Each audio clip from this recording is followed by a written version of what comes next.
Shalom teman-teman. Shalom. Apa kabarnya? Luar biasa. Oke. Selamat datang teman-teman di Kagum PA ke-9 dengan tema Rancanganmu Terbaik Untukku. Yeay. Mana tepuk tangannya? Oke, dengan saya Arya sebagai pemandu PA kali ini dan saya tidak sendiri, temani oleh Mas Derajat. Yeay. Oke, teman-teman. Oke. Sebelum kita masuk lebih dalam lagi ke PA ini, mari kita satu dalam doa, saya antarkan. Sungguh Tuhan, kami menghadap hadirat-Mu, menghadap hadirat Allah yang begitu luar biasa, begitu penuh kasih, kami begitu mengucap syukur Tuhan akan kasih-Mu itu yang begitu nyata dalam hidup kami. Sungguh Tuhan, pribadi yang begitu mulia itu mau memandang kami, ciptaan-Mu yang begitu kecil ini Tuhan. Kami begitu mengucap syukur Tuhan untuk setiap penyertaan-Mu di sepanjang hidup kami dari tiap-tiap minggu, tiap-tiap hari dengan begitu luar biasa Tuhan. Bila sebentar kami akan memulai PA, kiranya Tuhan menolong kami, menolong hamba-Mu ini, tapi juga menolong Mas Derajat yang nanti akan membagikan firman Tuhan. Tuhan sendiri akan menyertai jalannya PA pada kali ini, kiranya Tuhan sendiri yang akan menolong. Hanya di dalam nama Tuhan Yesus, kami berdoa. Amin. Oke, teman-teman. Untuk memulai persekutuan pada kali ini, mari kita bersama-sama muji nama Tuhan. Kita bersama memujikan kasih-Nya seperti sungai.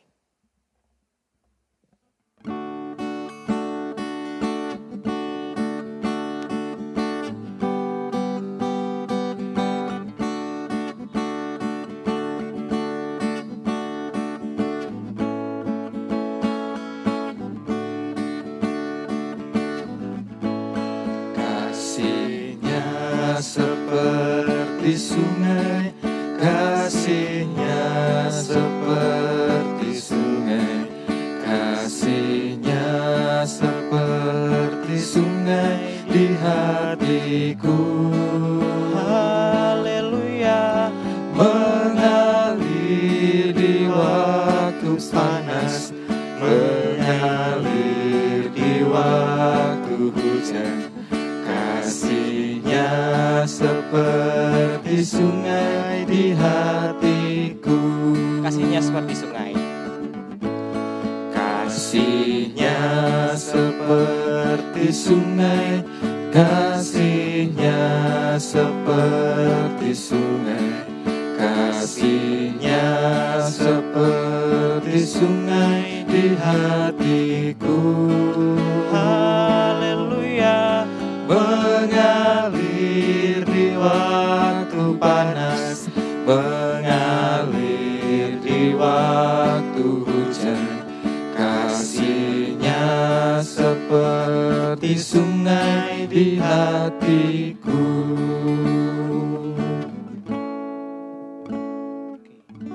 Benar ya teman-teman dan Mas Derajat, kasih Tuhan itu selalu ada ya. Seperti sungai selalu mengalir. Pasti ya, nggak pernah kering. Dan nggak pernah kering. Oke, selalu terasa di hidup kami. Oke, untuk selanjutnya kita mau mendengarkan firman. Saya persilahkan Mas Derajat. Firman. Terima kasih sebelumnya. Tapi sebelumnya kita doa dulu lagi ya untuk menerima firman. Untuk yang di rumah juga kita akan berdoa bersama-sama. Saya antarkan. Kembali lagi Tuhan, kami mengucapkan syukur atas berkat Tuhan. Terima kasih atas penyertaan-Mu dalam keseharian kami. Ya pada saat ini Tuhan kami dapat berkumpul tempat ini untuk sedikit tentang belajar tentang firman-Mu Tuhan. Kiranya Tuhan berkati, biarlah apa yang kami terima itu hanya seturut dengan kehendak Tuhan saja. Tuhan, kami siap untuk menerima, berfirman-Lah atas kami Tuhan. Dan kiranya Engkau sendiri yang memimpin jalannya PA pada saat ini Tuhan. Seutuhnya Tuhan kami serahkan PA pada saat ini ke dalam tangan kuasa Tuhan. Dan hanya di dalam satu nama Tuhan kami Yesus Kristus kami berdoa dan mengucap syukur. Amin. Sebelumnya saya mau tanya-tanya dulu gimana kabarnya? Oke, baik Mas. Setia, gimana kabarnya? Iya, kayaknya seger-seger buger ya. Di situ kayaknya potong ini. Ya. Oke, tema kita hari ini apa, Dik? Rancanganmu terbaik. Oke, rancanganmu terbaik untukku. Ya, oke. Ada beberapa ayat di Alkitab ya yang mengacu tentang rancangan Tuhan itu. Tapi kita akan ulik satu aja. Kita akan mencoba untuk belajar tentang ayat firman Tuhan. Di mana yang kita ambilkan dari kitab Kejadian. Kejadian 37 ayat yang pertama sampai dengan keempat. Kemudian dilanjutkan dengan ayat yang ke-12 sampai dengan 28. Kita buka, tapi saya pakai Alkitab elektronik ya. Oke, siap. Oke, sebentar. Kejadian 37 ayat yang pertama sampai dengan keempat, dilanjutkan yang ayat yang ke-12 sampai dengan 28. Adapun Yakub, ia diam di negeri penumpangan ayahnya, yakni di tanah Kanaan. Inilah riwayat keturunan Yakub, Yusuf, tatkala berumur 17 tahun, jadi masih muda, biasanya menggembalakan kambing domba bersama-sama dengan saudara-saudaranya, anak-anak Bilha dan Jilpa, kedua istri ayahnya. Dan Yusuf menyampaikan kepada ayahnya kepada ayahnya kabar tentang kejahatan saudara-saudaranya. Israel lebih mengasihi Yusuf dari semua anaknya yang lain, sebab Yusuf itulah anaknya yang lahir pada masa tuanya, dan ia menyuruh membuat jubah yang maha indah bagi dia. Setelah dilihat oleh saudara-saudaranya bahwa ayahnya lebih mengasihi Yusuf dari semua saudaranya, maka bencilah mereka itu kepadanya dan tidak mau menyapanya dengan ramah. Ayat yang 12. Pada suatu kali pergilah saudara-saudaranya mengembalakan kambing domba ayahnya dekat Sihem.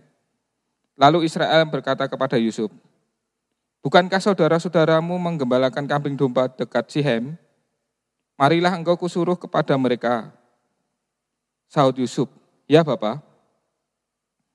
Kata Israel kepadanya, "Pergilah engkau melihat apakah baik keadaan saudara-saudaramu dan keadaan kambing domba, dan bawalah kabar tentang itu kepadaku." Lalu Yakub menyuruh dia dari lembah Hebron, dan Yusuf pun sampailah ke Sihem. Ketika Yusuf berjalan ke sana kemari di padang, bertemulah ia dengan seorang laki-laki yang bertanya kepadanya, "Apakah yang kau cari?" Sahutnya, "Aku mencari saudara-saudaraku. Tolonglah katakan kepadaku di mana mereka menggembalakan kambing domba." Lalu kata orang itu, "Mereka telah berangkat dari sini, sebab telah kudengar mereka berkata, marilah kita pergi ke Dotan." Maka Yusuf menyusul saudara-saudaranya itu dan didapatinya lah mereka di Dotan. Dari jauh ia telah kelihatan kepada mereka. Tapi sebelum ia dekat pada mereka, mereka telah bermufakat mencari daya upaya untuk membunuhnya. Kata mereka seorang kepada yang lain, "Lihat, tukang mimpi kita itu datang. Sekarang, marilah kita bunuh dia dan kita lemparkan ke dalam salah satu sumur ini, lalu kita katakan, seekor binatang buas telah menerkamnya. Dan kita akan lihat nanti bagaimana jadinya mimpinya itu." Ketika Ruben mendengar hal ini, ia ingin melepaskan Yusuf dari tangan mereka. Sebab itu katanya, "Janganlah kita bunuh dia." Lagi kata Ruben kepada mereka, "Janganlah tumpahkan darah, lemparkanlah dia ke dalam sumur yang ada di padang gurun ini. Tetapi janganlah apa-apakan dia." Maksudnya hendak melepaskan Yusuf dari tangan mereka dan membawanya kembali kepada ayahnya. Baru saja Yusuf sampai kepada saudara-saudaranya, mereka mau menanggalkan jubah Yusuf, jubah maha indah yang dipakainya itu, dan mereka membawa dia dan melemparkan dia ke dalam sumur. Sumur itu kosong, tidak berair. Kemudian duduklah mereka untuk makan. Ketika mereka mengangkat muka, kelihatanlah kepada mereka suatu kafilah orang Ismail datang dari Gilead dengan untanya yang membawa damar, balsam, dan damar ladan. Dalam perjalanannya mengangkut barang-barang itu ke Mesir. Lalu kata Yehuda kepada saudara-saudaranya itu, "Apakah untungnya kalau kita membunuh adik kita itu dan menyembunyikan darahnya? Marilah kita jual dia kepada orang Ismail ini. Tetapi janganlah kita apa-apakan dia, karena ia saudara kita, darah daging kita.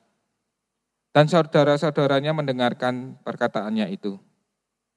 Ketika ada saudagar-saudagar Midian lewat, Yusuf diangkat ke atas dari dalam sumur itu, kemudian dijual kepada orang Ismail itu dengan harga 20 sikal perak. Lalu Yusuf dibawa mereka ke Mesir. Ya, demikianlah firman Tuhan di dalam kitab Kejadian 37. Sebelumnya saya mau tanya, kira-kira apa ini yang bisa kita lihat dari kehidupannya Yusuf? Dia sebenarnya dikasihi bapaknya, cuman orang saudara-saudaranya tuh merasa iri. Iri hati. Iya benar. Jadi bikin benci ya. Jadi sebenarnya dia dikasihi bapaknya, tapi hidupnya kelihatannya malang gitu. Sebenarnya dia, ya kita bisa ambil beberapa kesimpulan dari dari kehidupan Yusuf ini. Yang pertama seperti yang dikatakan Mas Arya tadi, ada satu sisi kebahagiaan, tapi juga dibayangi juga satu sisi mungkin kesedihan atau rasa mungkin apa yang aku khawatirkan, yang dikhawatirkan sama Yusuf ini. Kebahagiaannya ialah ya tadi, seperti yang disampaikan Mas Arya, dia anak yang paling dikasihi oleh ayahnya, Yakub. Tapi di sisi lain, dia juga anak yang paling dibenci sama saudara-saudaranya. Kenapa Yakub bisa begitu sayangnya sama Yusuf? Kira-kira apa, Dek? Karena Yusuf itu anak dari istri yang yang dia sangat sayangi itu, Rahel. Itu jadi karena dia anak dari salah satu itu, jadi dia lebih dikasih gitu. Bener. Apalagi kan kalau Yakub itu punya semacam semacam firasat ya, Dik. Di usianya yang sudah nggak muda lagi, si Yakub ini kan, Yusuf ini lahir di usia Yakub yang udah lanjut. Jadi kan ibarat kalau kita zaman sekarang misalnya, oh ini udah usia lanjut nih. Tapi kok ini ada Yusuf gitu. Tuhan beri Yusuf di kehidupan Yakub. Berarti kan seakan-akan Yakub ini mempunyai firasat atau percaya bahwa ini Tuhan ini punya rancangan yang luar biasa dari lewat si Yusuf ini. Jadi dia sangat sayang. Tapi kenapa dia sangat dibenci? Karena ya itu tadi, ada iri hati, ada mungkin karena saking sayangnya, mungkin kalau kita misalnya ada yang paling disayangi pasti ya yang lain kok dia terus gitu. Jadi iri dan sebagainya. Nah, kenapa dia bisa, aku kok nggak bisa, dia dapat kok kita sayang nggak dapat, yang seperti itu. Nah, selain itu kira-kira apalagi ya, Dek, yang bisa kita ambil dari kehidupan Yusuf setelah apa yang dia rasakan? Apakah setelah apa yang dia alami dari diperlakukan sama saudara-saudaranya, dari saudara-saudaranya itu, dia gimana perilakunya? Apakah dia tetap membalas atau apakah si Yusuf ini yaudahlah kita percaya sama rancangan Tuhan dan sebagainya, ataupun mungkin ini aku harus ngelewatin ini dan sebagainya. Itu kira-kira apa yang menurut Mas Arya ataupun Dik Seto yang bisa kita ambil ini dari sikap yang diambil sama Yusuf setelah mendapat perlakuan dari saudaranya ini? Mungkin Setia mungkin kita sharing ini dari Yusuf tadi. Mungkin Yusuf itu orang yang dia kan sangat dikasih orang tuanya. Mungkin karena Yusuf merupakan anak yang sangat penurut pada orang tuanya. Terus saudara-saudaranya minder sama dia. Terus perasaan Yusuf mungkin sangat tertekan. Tapi Yusuf tetap menutupi kesalahannya itu. Dia tetap teguh pada pendiriannya. Dia tetap mengasihi saudara-saudaranya. Meskipun Yusuf diperlakukan seperti itu, tapi Yusuf tetap mengasihi ya, Dek ya. Iya. Dia tidak membalas ataupun tidak marah sama saudara-saudaranya. Karena dia taat sama orang tua juga, taat sama Tuhan, perintah Tuhan. Dan apapun yang dilakukan saudara-saudaranya dia tetap bisa menerima. Meskipun sebegitunya bahkan saudaranya mau membunuhnya ya. Nah, satu perlakuan, satu tindakan bahwa ini menunjukkan atau mencerminkan bahwa Yusuf ini punya iman, punya rasa percaya sama Tuhan. Apapun itu, misalnya perlakuan saudara-saudara seperti yang kita kita baca tadi, ini bahwa mencerminkan bahwa Yusuf ini mempunyai rasa yang semacam sabar, dan dia tidak menunjukkan atau membalas apa yang diperlakukan saudaranya dengan hal yang serupa.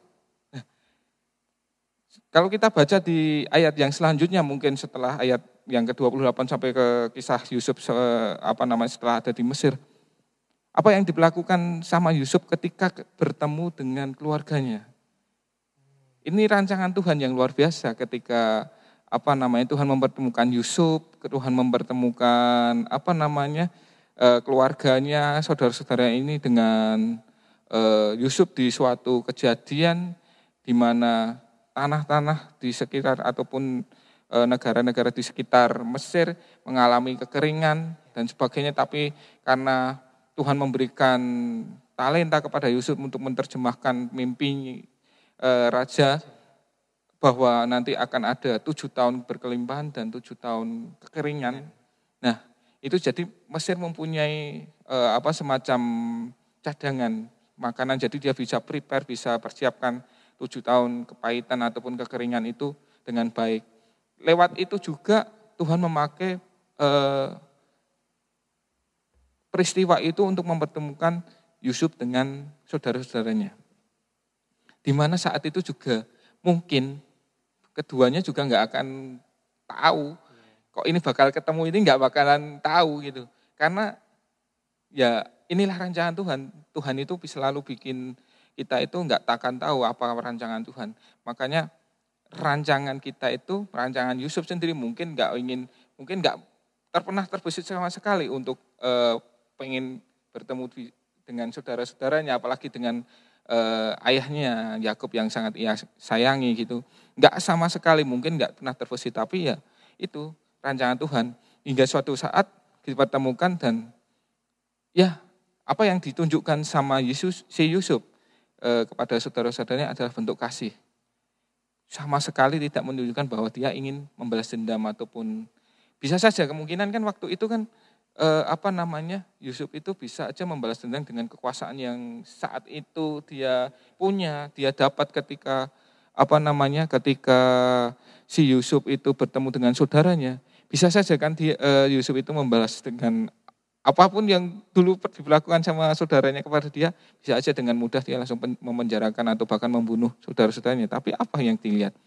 Dia justru malah diminta untuk kembali ketemu dengan ayahandanya melalui perwakilan, tapi dengan jaminan bahwa si Benyamin, adiknya yang paling bontot ya itu dengan catatan kalau misalnya dia bisa membawa ayahandanya, jadi dia bisa, adiknya tidak dijamin tidak apa-apa.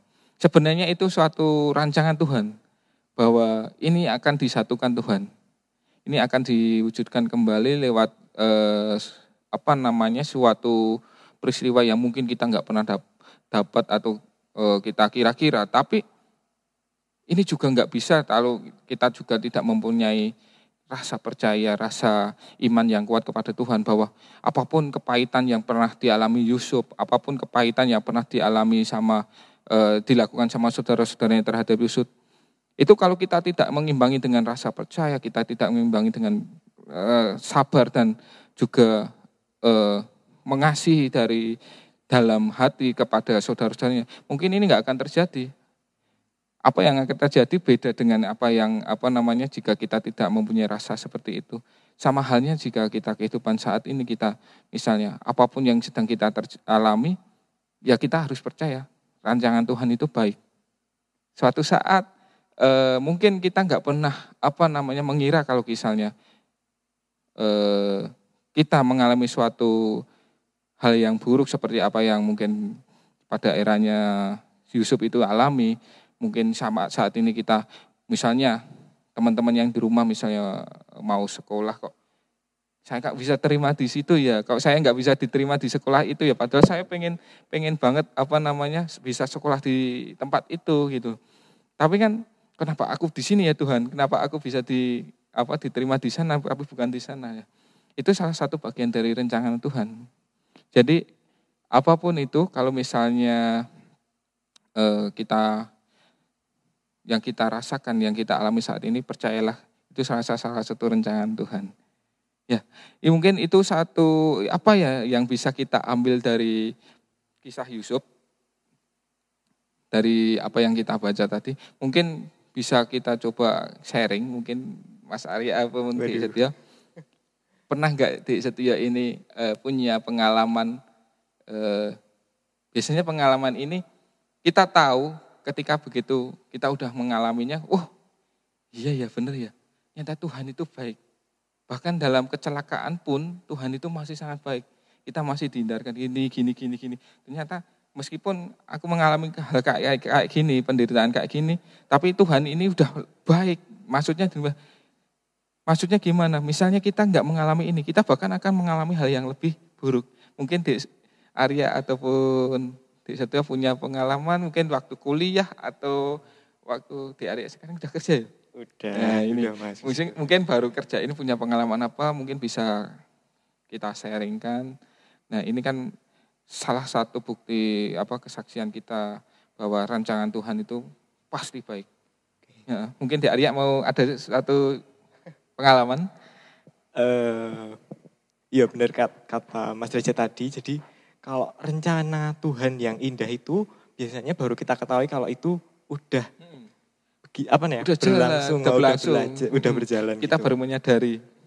Nah, oke. Ternyata gini tuh maksudnya Tuhan gitu. Bener. Coba ada pengalaman nggak deh? Kalau aku mungkin berkaitan sama masa depan yang udah aku jalani beberapa waktu ini. Jadi dulu itu sempat bingung banget waktu milih sekolah sekolah tingkat atas SMK atau SMA lah. Nah dulu itu sempat kepikiran di beberapa sekolah. Tapi bersyukurnya memilih di sekolah yang yang dulu yang akhirnya aku pilih itu. Nah dari sekolah itu aku bersyukur banget ketemu sama seorang kakak yang menolongku sampai sekarang belajar bertumbuh kayak gitu. Nah meskipun di awal-awal waktu mulai sekolah itu berat banget, benar-benar berat karena SMK dan teknik kan. Jadi itu benar-benar berat banget, tapi bersyukurnya aku bisa melalui itu. Jadi dan sampai sekarang pun sampai milih kuliah, terus bekerja dan posisinya sebagai apa itu juga bersyukurnya karena pilihanku itu tadi. Mungkin karena kalau aku enggak sekolah di SMK itu, aku mungkin nggak bakalan kuliah, nggak bakalan kerja sampai sekarang, gitu. Jadi bersyukur banget. Tapi pernah Kak Dik Arya itu punya cita-cita pengen sekolah di situ? Sebenarnya sih enggak sama sekali. Jadi ya kan? Karena mungkin kita nggak pernah terbesit untuk sekolah di situ. Tapi kenapa sekarang bisa terjadi dan itu sebagai jalan kita untuk kehidupan yang sampai saat ini. Iya, itu termasuk mungkin kayak tadi ya, rencananya Tuhan, master plan-nya Tuhan. Kan? Iya, nggak pernah ada bayangan sama sekali. Nah, itu mungkin Dik Setia ada lagi gimana, cerita? Ada sharing-sharing? Mungkin pengalaman waktu SMA, Mas. Kan dulu waktu SMP saya jarang banget ikut kayak organisasi gitu.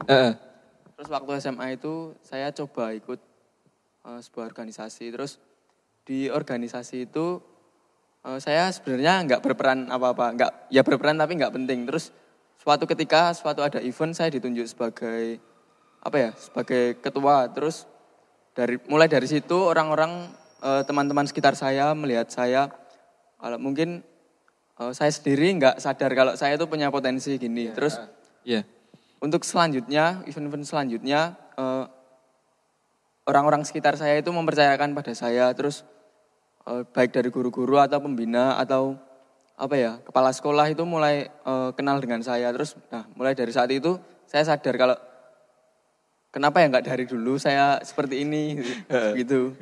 Ya itu karena makanya mungkin Dik Setia baru sadar kalau misalnya udah ini kenapa nggak dari dulu gitu ya. Baru saat ini gitu ya. Sadare pas keri-keri. Sadari pas keri-keri. Makanya kan kita itu ya karena keterbatasan kita ya, maksudnya memahami apa kehendak Tuhan itu memang luar biasa bagi kita. Tuhan itu punya rencana yang bahkan kita itu enggak sedikit pun untuk terbesit ke situ gitu.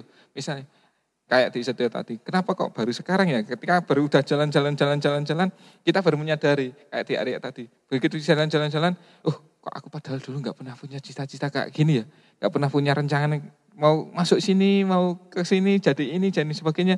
Tapi Tuhan izinkan itu, karena ini rancangan yang terbaik yang Tuhan berikan buat Dik Setio maupun Dik Arya lewat yang terjadi saat ini. Nah, mungkin pengalaman-pengalaman seperti itu yang yang mungkin baru kita bisa rasakan, kita sadari ketika kita itu mencoba untuk memahami apa Tuhan yang mau kita lakukan, apa yang Tuhan yang bisa, apa yang akan aku lakukan, harus aku lakukan ke depannya. Itu mungkin kita bisa refleksi ke belakang. Oh iya, Tuhan sudah lakukan ini buat kita. Oh iya, Tuhan sudah siapkan ini buat kita. Tanpa kita sadari Tuhan itu sebenarnya udah menata dan sebagainya. Nah, mungkin itu dari sedikit sharing dari Dik Arya ataupun Dik Setio. Dan sebenarnya masih banyak juga. Iya. Oke. Kalau Mas Derajat sendiri gimana nih? Kalau saya ceritanya di dalam kerjaan. Itu dulu saya pernah, kan saya waktu awal-awal habis selesai kuliah dan sebagainya kan saya mencoba untuk kerja sambil kuliah di Solo. Nah, kerjaan itu memang enggak dalam istilah kurang begitu menjadi bisa dijadikan pegangan dalam istilah dalam keuangan dan sebagainya. Tapi makanya saya mencoba terus. Hingga pada suatu saat saya pernah nyoba di salah satu provider, keterima. Tapi enggak tahu kenapa waktu itu mau ujian terakhir tinggal ketemu satu sesi. Saya itu ada aja kerjaan di kantor gitu. Kantor yang waktu itu saya masih jalankan. Gak tahu, akhirnya saya bilang sama pimpinannya itu, saya gak jadi, atau dalam istilah saya udah selesai, gak batal dan sebagainya, akhirnya saya mengundurkan diri. Terus saya pernah nyoba juga, setelah itu saya pernah nyoba untuk melamar di suatu perusahaan di luar Jawa sih, lebih tepatnya di Kalimantan, dengan dengan fasilitas yang memang menurut saya, wah ini idaman banget ini. Fasilitas dan segala macamnya udah disiapin sana. Saya tinggal berangkat. Waktu itu saya tinggal berangkat dan saya otomatis pamit sama Bapak Ibu, kan waktu itu masih ada Bapak. Pamit, izin sama restu. Ya oke lah, tinggal seperti itu. Saya tinggal berangkat, tapi nggak tahu rasanya kok ganjel. Nah, akhirnya saya pergumulkan sama Tuhan ini kalau memang saya diizinkan untuk sana, tolong kuatkan, tolong mantapkan. Tapi tiba-tiba ibu saya bilang, Mas jangan ke sana gitu. Ada apa ini Tuhan? Akhirnya saya juga pertimbangkan lagi. Akhirnya saya juga sampai deadline saya ditanyain sama pihak sana, Mas gimana? Jadi apa enggak gitu. Akhirnya saya dengan pertimbangan yang sangat berat, mungkin saya cuma berkata begini waktu itu, Tuhan kalau memang ini rencanamu, saya harus ke sana, saya siap. Tapi kalau misalnya saya enggak harus ke sana, jadilah kehendak-Mu gitu. Cuma seperti itu. Akhirnya saya mantap untuk tidak lanjut ke sana. Saya batal, saya lemparkan ke teman saya. Waktu itu kan ada kenalan juga. Karena itu saya menawarkan teman saya. Akhirnya keterima yang berangkat teman saya. Dan saya di situ, saya tetap di Solo dan sebagainya. Dan kenapa kok saya bisa gini ya Tuhan? Saya padahal semangat untuk misalnya ke sana merantau dan sebagainya. Cuman apa yang Tuhan tunjukkan? Beberapa waktu setelah itu ya karena kondisi ayah saya waktu itu kan sakit. Nah, saya harus memang saya diminta sama ini toh Tuhan maksudmu. Saya diminta untuk diberikan waktu sama Tuhan untuk mendampingi ayah sampai itu. Ternyata setelah beberapa saat ayah saya waktu itu meninggal dan saya baru paham. Ternyata kalau saya ambil di sana, mungkin saya nggak bisa diberi kesempatan untuk melayani ayah saya, untuk nggak beri kesempatan untuk waktu sampai akhirnya saya bisa mendampingi ayah saya dan sebagainya. Itu saya, ini termasuknya Tuhan. Dan sampai saat ini ternyata jalur saya bukan di sana. Saya setelah itu saya cancel, ya udah saya fokus di di sini di Kota Klaten dan sebagainya, mengembangkan di sini. Dan sampai saat ini sama sekali saya nggak pernah terbesit untuk sampai kayak gini. Makanya saya itu kalau ini rencangan Tuhan itu luar biasa. Saya itu nggak pernah merencanakan kayak gini. Terus mengalir aja. Makanya kita itu dari kita semua kalau misalnya punya rancangan, ya rancanganku belum tentu rancangan Tuhan. Iya benar banget. Yang penting kita itu punya rancangan, kita punya tujuan, kita bawa dalam doa. Misalnya memang itu Tuhan kehendaki tidak sesuai dengan apa yang kita rancangankan gitu. Percaya, yakinlah itu Tuhan berikan yang terbaik. Suatu saat pasti akan indah. Yeah. Meskipun saat ini semua tidak akan indah, tapi Tuhan memang tidak pernah berjanji bahwa langit itu selalu biru. Tapi semuanya akan indah pada waktunya. Ya, mungkin itu aja yang bisa kita sharingkan pada saat ini. Ya, waktu dan kesempatan saya kembalikan ke dia. Oke, terima kasih sekali Mas Derajat. Kami sama teman-teman juga belajar banyak banget nih tentang rancangan Tuhan itu selalu baik buat kita ya, buat kami semua. Oke. Terus kalau dengar dari ceritanya Mas Derajat, Setio juga sama aku tadi tuh, rancangan itu juga perlu dikonfirmasi sama orang-orang, sama sama Tuhan, Dek. Maksudnya gini, maaf saya potong. Kita perlu pergumulkan kadang suatu kali, kita perlu pergumulkan ini dengan Tuhan. Kita harus ada komunikasi khusus sama Tuhan. Kita bawa dalam doa. Benar enggak Tuhan ini? Salah enggak saya ambil ini? Jangan sampai ini saya salah. Kalau memang ini harus saya ambil, ya ini memang kehendak Tuhan. Enggak apa-apa. Kalau memang pahit sekalipun, kalau ini memang kehendak Tuhan kita harus alami. Bahkan ini dalam kepahitan pun kita percaya itu adalah rancangan Tuhan yang baik. Oke, benar.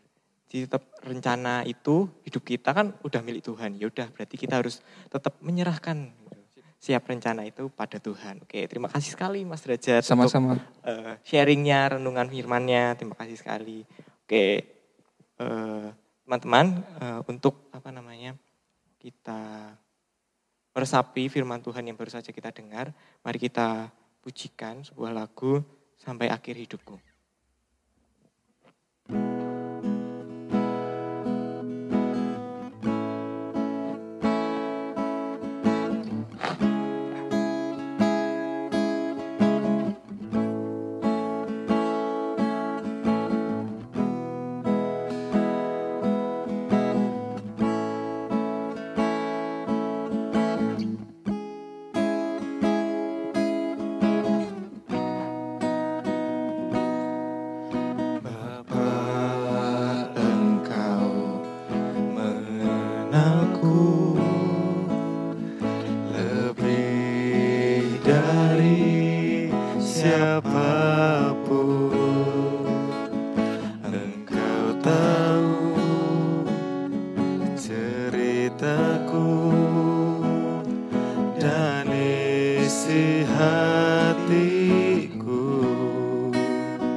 Tiada yang mustahil bagimu.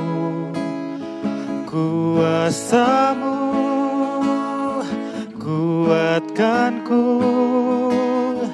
dasarku berharap.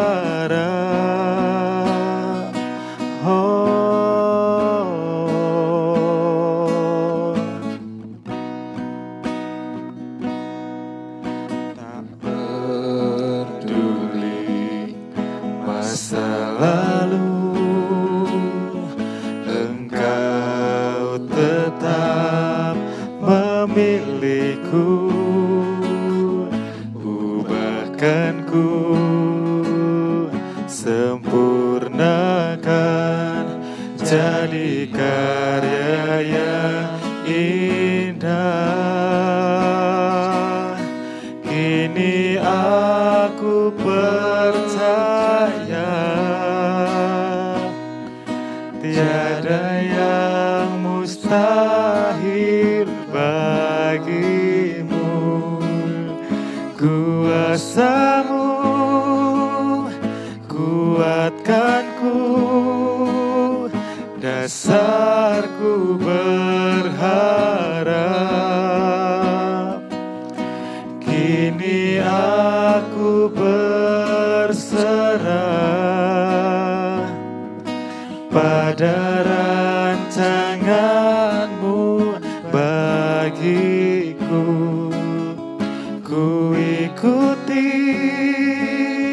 panggilanmu, ku kan setia sampai akhir hidupku. Ku ikuti panggilan. Ku ikuti panggilanmu, ku kan setia sampai akhir hidupku.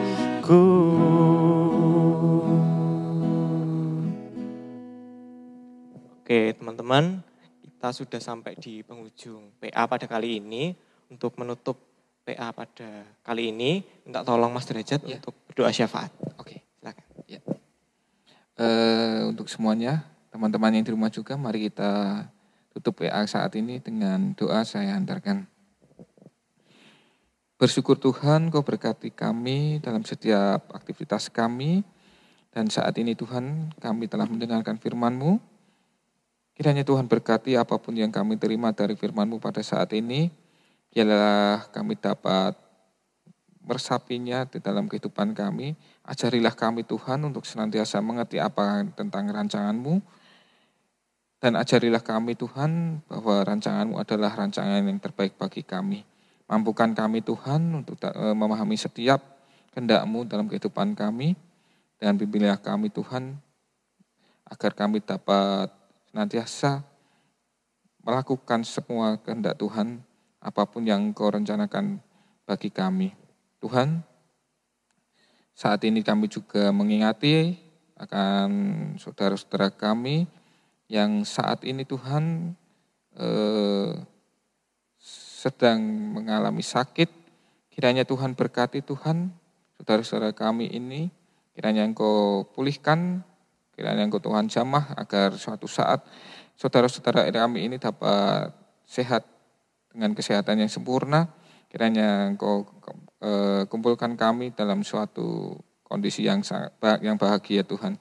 Tuhan, kami juga mengingati akan orang tua kami yang telah mendidik kami, yang telah menghidupi kami dengan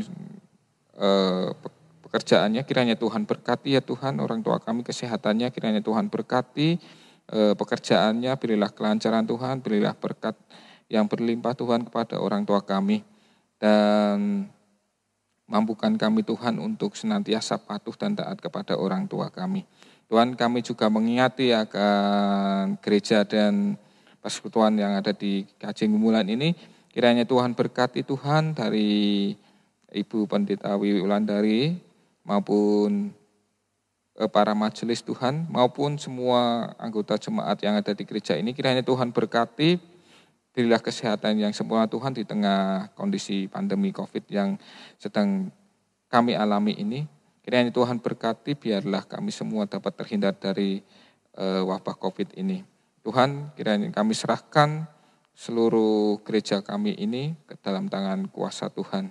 Tuhan, kami juga mengingati akan adik-adik kami yang saat ini sudah mulai sekolah. Tuhan, kiranya Tuhan berkati, biarlah apapun yang sedang dijalankan dalam sekolahnya, yang mungkin saat ini sedang menjalani sekolah online, kiranya Tuhan berkati apapun perantaranya, apapun proses pembelajarannya, kiranya Tuhan berkati, biarlah semuanya itu menjadi bekal bagi kehidupan adik-adik kami ini ya Tuhan.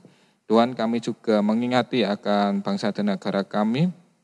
Kami juga mengingati mendoakan bagi Bapak Presiden, Bapak Jokowi dan Kiai Haji Ma'ruf Amin. Kiranya Tuhan berkati juga para menteri dan kabinet Bapak Jokowi. Kiranya Tuhan berkati biarlah Pak Jokowi dapat memimpin bangsa dan negara Indonesia ini dengan baik. Kiranya Tuhan mampukan Tuhan bangsa ini untuk senantiasa menjadi berkat dan bangsa yang besar. Kiranya Tuhan berkati Bapak Jokowi dan kabinetnya untuk mengatasi semua permasalahan di negara ini. Kami serahkan Tuhan, kami mendoakan bagi kebaikan bangsa dan negara ini lewat kebijakan-kebijakan yang beliau buat, kebijakan-kebijakan yang beliau dan kabinet putuskan. Kiranya Tuhan berkati semua keputusan, biarlah keputusan itu senantiasa berasal dari Engkau dan untuk kebaikan kami semua. Kami serahkan Tuhan seluruh bangsa dan negara ini ke dalam tangan kuasa Tuhan. Dan Tuhan, sebentar lagi jika kami ingin undur dari tempat ini dan pulang ke rumah kami masing-masing, kiranya Tuhan berkati biarlah kami dapat pulang dengan keadaan penuh sukacita dan bertemu dengan keluarga kami. Dan berkati pula gedung gereja yang kami tinggalkan ini, kiranya Tuhan berkati biarlah dapat kami gunakan suatu saat nanti. Tuhan, kami serahkan sisa kehidupan kami ke dalam tangan kuasa Tuhan, dan ampunilah kami Tuhan apabila di dalam PA kali ini terselip dosa, kiranya Tuhan berkenan untuk mengampuni. Hanya di dalam satu nama Tuhan kami, Yesus Kristus, kami berdoa dan mengucap syukur. Amin. Oke teman-teman, PA kali ini sudah selesai. Oke, terima kasih Mas Derajat udah berbagi bersama kita kali ini. Sama-sama. Oke. Jangan lupa ya teman-teman buat jaga selalu kesehatan, jangan lupa buat cuci tangan, dan juga jangan lupa buat like, komen, dan subscribe channel YouTube Komparemgum supaya nggak ketinggalan video-video update kita. Oke, terima kasih. Shalom, Tuhan memberkati. Mengalir di waktu panas, mengalir di waktu hujan. Kasih-Nya seperti sungai di hatiku.